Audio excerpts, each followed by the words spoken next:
My girlfriend said, "You're just jealous because I make more money than you," during our fight about her spending habits. I said, "You're right. I am jealous." Then I showed her my other bank account. The balance made her realize. 28 male guess I should have seen this coming when Vanessa started keeping a spreadsheet of our dinner bills to make sure I was contributing fairly, despite her making double my salary. We'd been together for 2 years, living together for the last 8 months in her downtown condo. The arrangement made sense at the time. She owned the place. I paid her $800 a month, which was way below market rate, and she constantly reminded me how generous she was being. "You'd be paying twice that for a studio in this area?" she'd say whenever we argued about literally anything. Vanessa, 29, worked in pharmaceutical sales, made around $120 plus bonuses. Me? I was pulling in $55 as a logistics coordinator for a small shipping company. Not glamorous, but steady work. She knew my salary because she'd literally asked to see my pay stubs before we moved in together. Said she needed to assess the financial risk. Should have been red flag number 1, but I was deep in the feels back then. The spending thing started small, designer purses here and there. Then it escalated. $400 dinners, weekend trips to wine country, a new Tesla Model Y, all while complaining she was broke by the 20th of each month. "Credit cards are basically free money if you pay the minimum," she'd laugh.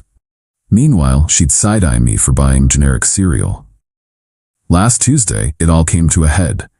She'd just dropped $3,200 on some luxury retreat in Sedona for her and her sister. I made the mistake of suggesting maybe she should slow down on the spending, since she'd been complaining about her Amex bill. "Oh my God, seriously? You're giving me financial advice?" She actually laughed. "You make less than my quarterly bonus. You're just jealous because I make more money than you." "You're right," I said, completely calm. "I am jealous." She looked so smug. "At least you can admit it. Maybe focus on your own career instead of counting my money." That's when I pulled out my phone and logged into my other account. The one I never mentioned. The one with $267,000 sitting pretty in index funds and ETFs. See, what Vanessa didn't know was that my grandfather had been a small-time landlord. Nothing fancy, just 3 rental properties he bought in the 80s. When he passed 5 years ago, he left them to me. I sold 2 of them and kept 1 as a rental. After taxes and setting aside money for property management, I'd cleared about $180 from the sales. The rental brought in $2,100 a month after expenses. I'd been living well below my means for years, investing everything. Her face went through about 12 different emotions as she stared at the screen. What is this?" "My investment account," I said simply. "And before you ask, yes, it's all legit. Inherited property, sold it, invested wisely. Been doing this since before we met." You've been lying to me this whole time?" "Never lied. You never asked if I had other assets. You only wanted to see my pay stubs, remember?" The entitlement kicked in immediately. "We're building a life together. You should have told me. Do you know how much stress I've been under thinking I was carrying us financially?" "Carrying us? I pay you rent. I buy groceries. I pay for half our dates. How exactly are you carrying us?" That's when she dropped the mask completely. "I've been subsidizing your lifestyle. This condo, our vacations, everything, and you've just been sitting on $250,000? Your vacations, that I paid my share for, and I pay you market rate rent for a room, not half your mortgage. There's a difference." She spent the next 2 hours cycling between anger, tears, and bizarre attempts at reconciliation. Suddenly I was babe again, not roommate like she'd been calling me to her friends. But the real kicker came the next morning. I woke up to find her on her laptop, browsing Zillow. "I found some amazing houses," she announced. "With your down payment and my income for the mortgage approval, we could get something really nice." "My down payment?" "Well, yeah. I can't liquidate my Tesla lease, but this is perfect. We can finally upgrade. I'm thinking at least 3,000 square feet, good school district for the future." I just stared at her. "Vanessa, we're not buying a house together. Why are you being so selfish? This is what couples do. They pool resources. Like you pooled resources when you made me pay rent while telling everyone I was a freeloader?" That hit a nerve. "I never said that. Your sister literally asked me at Thanksgiving if I'd found a better job yet because Vanessa can't support you forever. Want to guess where she got that idea? Update 1. Well, that escalated exactly how you'd expect. After our conversation about the house, Vanessa went into full manipulation mode. Suddenly she was the perfect girlfriend. Cooked dinner for the first time in months, burned the chicken, but hey, A for effort. Initiated intimate time every night. Even suggested we should talk about our future financial goals as a couple. During this talk, she presented me with an actual PowerPoint. I kid you not. Slides about optimizing our joint financial potential and leveraging assets for mutual growth. Girl literally had charts showing how our money could work better together. The kicker? She'd already calculated how much I'd save on taxes by maxing out deductions on our future house. See? It just makes sense, she said, clicking through slides about mortgage rates. With your assets and my income, we're a power couple. Why are you fighting this? Because 3 days ago you were calling me jealous and broke? I was frustrated. You know how stressful my job is. I didn't mean it. Then came the guilt trips. Her mom called me, weird since we'd met like twice, to say how happy she was that Vanessa had found someone stable. Her best friend texted asking if I could help Vanessa look at engagement rings, since she's too shy to bring it up. Girl was orchestrating a whole campaign. The breaking point came yesterday. I came home to find Vanessa with a financial advisor. In my living room, going through my mail. What the hell? Babe? Perfect timing. This is Bradley from Wealth Partners. I thought we should get professional advice about combining our portfolios. Bradley looked uncomfortable as hell. Vanessa said you were running late, but approved the meeting. I approved nothing. You need to leave. Vanessa tried to play it off. Don't be rude. Bradley came all this way. Bradley can bill you for his time. Get out of my home. After Bradley practically ran out, Vanessa lost it. Your home? I own this place. And I pay you rent, which makes me a tenant with rights. Going through my mail is a federal offense, by the way. You're being ridiculous. I'm trying to help us. No, you're trying to help yourself to my money. Pack your shit. Excuse me? We're done. You have no respect for boundaries, no respect for me, and apparently no respect for federal mail laws. I'll be out by the end of the month, as per our rental agreement. Until then, I'll be staying in the second bedroom. Touch my mail again and I'm calling the cops. She laughed. Actually laughed. You're breaking up with me because I want to plan our future? Good luck finding someone else who'll put up with your trust issues. And good luck finding a place this nice for $800. Already signed a lease. Turns out when you have excellent credit and proof of assets, landlords love you. The switch from confident to panic was instant. You already found a place? When? Last week, when you were at your Sedona retreat, spending 3 months of my rent on crystals and chakras. That's when the real Vanessa came out. The one her work friends probably see when someone steals her sales lead. You vindictive asshole. You've been planning this? While sleeping in my bed. The bed I've been paying to sleep in? That bed? She threw a wine glass at the wall, missed me by a mile, but made a hell of a mess. You think you're so smart with your secret money? You're nothing. I made you look respectable. My friends think you're a loser. Your friends think what you tell them to think. And considering you've been lying to them about supporting me, what does that say about you? She started grabbing my stuff, throwing it into the hallway. Joke's on her though. I'd already moved anything important to my buddy's place. She was basically throwing out old t-shirts and phone chargers I bought from the gas station. Get out. Get out now. Legally, you need to give me 30 days notice. I have tenant rights. The look on her face when she realized I was right? Wait, no, I'm not using that phrase. Let's just say it was deeply satisfying. I'll make your life hell. Cool. I'll document everything for the restraining order. She slammed her bedroom door so hard a picture fell off the wall. I calmly went to the second bedroom, locked the door, and started recording on my phone just in case. Within an hour, she was blowing up my phone from her room. 82 texts ranging from "I'm sorry" to "You're a pathetic man-child" to "We can work this out" to "I'll sue you for emotional distress." Then came the Venmo requests. $400 for emotional damage, $800 for last month's rent, $50 for utilities overages, $3,200 for half of Sedona retreat since we're a couple. I screenshotted everything and declined them all. Around midnight, I heard her on the phone with someone crying about how I'd financially abused her by hiding assets. The delusion was strong with this one. Update 2. The last few days have been educational. Remember how I said I'd document everything? Good thing I did. Vanessa went from zero to psycho real quick, but in the stupidest ways possible. First, she tried to change the locks. Came home from work to find my key didn't work. The locksmith she hired was still there, and I showed him my lease agreement and ID. Dude looked at Vanessa and said, "Ma'am, you can't lock out a legal tenant. I'm gonna have to give him a copy of the new key." She tried to argue, but locksmith wasn't having it. "Look, I don't want to get sued. Here's your key, sir." He handed me the new key while Vanessa stood there looking like she'd swallowed a lemon. Then came the utility warfare. She shut off the Wi-Fi, changed all the streaming passwords, and accidentally turned off the hot water heater. Joke's on her, I've got unlimited data and a gym membership. Cold showers sucked, but I documented everything and filed a complaint with the tenant board. But here's where she really messed up. Remember that financial advisor, Bradley? Well, Vanessa gave him my personal information, social security number and everything, lifted from that mail she went through. Bradley ran a credit check without my authorization to prepare investment recommendations. That's identity theft. And Bradley's firm does not play when it comes to liability. I got a call from their compliance department after I reported it. They were very interested in how Vanessa got my information and why Bradley ran my credit without written authorization. Turns out this could cost him his license. Bradley threw Vanessa under the bus immediately. Sent me an email chain where she claimed I was her fiancé and that she had power of attorney. LOL, what?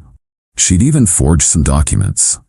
While this was going down, Vanessa was spinning a different story to anyone who'd listen. Posted on social media about how she'd discovered her boyfriend was a secret millionaire who'd been taking advantage of her generosity. Her friends were eating it up, commenting about financial abuse and gaslighting. Until I posted my response, just a simple screenshot of our text conversation where she admitted to lying to her friends about supporting me, plus her Venmo requests for things like emotional damage. Tagged her in it with, "Weird how I was taking advantage when I paid rent and half of everything. Also, 267 calories doesn't make someone a millionaire, but math was never your strong suit." The post got deleted within an hour, but the damage was done. Her sister actually messaged me privately. "I knew something was off when she said you were broke but somehow afforded Hawaii last year. Sorry she's being like this." Then came the work drama. See, Vanessa thought she was being clever by calling my employer, trying to get me fired. Told them I was mentally unstable and hiding assets that might be illegally obtained. What she didn't know, my boss's brother is a tenant lawyer. Boss called me in, we had a laugh about it, and then he gave me his brother's card. "Sounds like you might need this. Also, take a few days off to handle your move. Paid, of course. Can't have employees dealing with stalker ex-girlfriends." The tenant lawyer was thrilled with my documentation. She changed the locks, cut utilities, and there's a paper trail. Oh, this is beautiful. We can sue for constructive eviction, harassment, and emotional distress. Plus that identity theft issue? Criminal charges. I didn't want to go nuclear. Just wanted out. But then Vanessa made it personal. She called my mom. My sweet 62-year-old mother who lives 3 states away and has no idea about any of this drama, told her I was dangerous and manipulative and that she should check on me because I might hurt myself. My mom called me in tears, terrified something was wrong. It took an hour to calm her down and explain the situation. That's when I decided, scorched earth it is. Filed a police report for identity theft. Filed a restraining order request with all my documentation. Had the lawyer send a demand letter for damages from the illegal eviction attempts.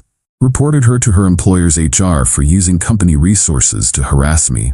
She'd been calling from her work phone. But the best part? Remember that rental property I kept? The one generating $2,100 for a month? It's in a college town about 2 hours away. Fully furnished, 3 bedrooms, perfect for young professionals. Guess who just signed a lease for $2,400 a month and is moving in next week? That's right, Bradley the financial advisor. He reached out after getting fired, desperate for a place after his firm blacklisted him. Felt bad for the guy. Vanessa screwed him over too. Gave him a slight deal on rent, in exchange for testifying about the identity theft if needed. Vanessa found out when she tried to apologize to Bradley and convince him to lie about the credit check. He told her he was moving into my rental property and blocked her. The meltdown was epic. 67 missed calls in 3 hours. Voicemails ranging from screaming to crying to threatening to expose me. Expose what? That I own property and don't tolerate bullshit? Oh no, my reputation. Final update. Moved out yesterday. The last 2 weeks have been instructive. First, the legal stuff. The identity theft charges are moving forward. The DA's office is particularly interested because forging power of attorney documents is a felony. Vanessa hired a lawyer who immediately told her to stop contacting me. Did she listen? Of course not. She tried one last manipulation. Showed up at my work with a box of my stuff, mostly junk I'd left behind, crying about how sorry she was. Security wouldn't let her in. Boss had preemptively banned her, so she stood outside for 2 hours. My coworker Derek filmed it from the window. She went through the whole performance. Tears, wailing, even dropped to her knees at one point. Then when no one came out, she got up, perfectly composed, and made a phone call. Derek caught her saying, "He's not coming out." "Yeah, I'll try his mom again." That's when I knew I'd made the right choice. The restraining order was approved. She's not allowed within 500 feet of me, my work, or my new place. The judge was particularly interested in the 67 calls and the mother harassment. Her job wasn't as forgiving as mine. Turns out using company phones for personal harassment violates their code of conduct. They didn't fire her, but she got demoted from senior sales to junior. Lost her company car and about $30 in commission potential. The constructive eviction lawsuit is ongoing, but her lawyer already reached out about settling. Turns out when you document everything and have clear evidence, people get nervous. We're looking at about $15,000 in damages, which ironically is almost exactly what she spent on luxury crap in the past year. But here's the beautiful part. Remember how she was always broke by the 20th? Without my rent money and with legal fees piling up, she had to break her lease on the downtown condo. Early termination fee was 2 months' rent, $6,400. She's now living with her sister in the suburbs. 45-minute commute to work. No more walking to trendy bars or hosting wine nights to show off her place. Her sister, the one who messaged me, reached out last week. She's trying to sell her Tesla and her purses. Says it's to pay legal fees, but I think she's realizing she can't afford her lifestyle. Mom and Dad won't help because they're embarrassed about the arrest. Thanks for the documentation, by the way. We've been trying to tell them about her spending for years. As for me, the new place is great. 2-bedroom apartment in a quiet complex. Rent $1,600 but includes utilities. Already set up my home office and invested the money I was saving on her place. That $800 a month for 8 months? Straight into index funds. Started therapy to unpack why I ignored so many red flags. Turns out when someone shows you exactly who they are on the first date, making me Venmo her for exactly half the bill down to the cent, you should probably listen. The rental property is doing great. Bradley's been a model tenant, even fixed some stuff himself. He sent me a picture of him grilling on the back deck with a thumbs up. Dude bounced back quick, already got a job with a credit union. Vanessa's last attempt at contact was through her lawyer. She wanted to mediate and avoid criminal charges. My lawyer's response was basically, no, and here's another bill for making me read this. Her social media is now private, but mutual friends tell me she's been posting motivational quotes about surviving financial abuse and rising above toxic relationships. The comments are apparently brutal. Turns out when you lie about your ex being broke while spending his rent money on purses, people notice the contradiction. The funniest part? She's apparently telling people I trapped her by hiding my wealth. Like, girl, you had bad spending habits when you thought I was broke. My money wasn't the problem here. Lessons learned. 1. When someone shows you they're materialistic and entitled, believe them. 2. Document everything. Everything. 3. Tenant rights are powerful when you know them. 4.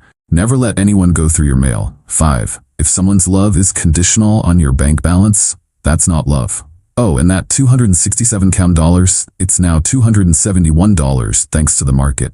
Turns out living below your means and investing wisely beats spending money on crystal healing retreats. To anyone dealing with financial manipulation, your money is your money.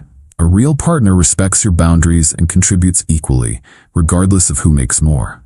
They don't demand access to your assets while lying about supporting you. And if someone ever asks to see your pay stub on a first date, run. Just run. The restraining order is good for 2 years. Somehow I don't think I'll need it that long. Vanessa's got bigger problems now, like explaining to future employers why she has a pending felony charge for identity theft. Me? I'm good. better than good, actually. Learned a valuable lesson about keeping my financial cards close to my chest, and that someone who truly loves you won't care if you're rich or poor.